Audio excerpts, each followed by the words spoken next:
Into flu season as we get into the winter with colder temperatures. And we did speak with some of those healthcare workers here today. They say they have seen a dramatic rise in cases over the last several weeks. They have 3 COVID units here.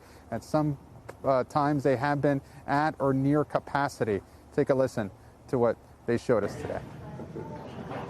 St. Vincent Healthcare in Billings, Montana wasn't always among the front lines in the war against COVID.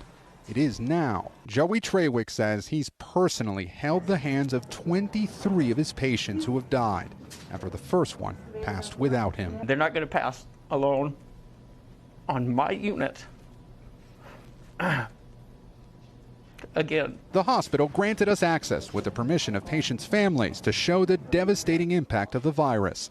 Billings is a city of more than 100,000 people, but this facility takes in critical patients from across the state. This is one of the hospital's 3 COVID units. At least 14 COVID patients here are on ventilators right now. It's a minute-by-minute struggle.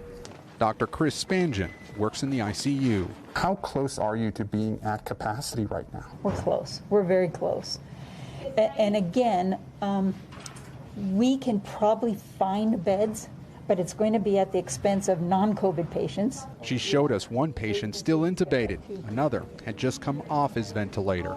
The toll here is mounting. Joey Trawick visited one of his patients now in recovery, out of isolation. When he gets to get off of the COVID unit onto a different floor where he can have a visitor perhaps,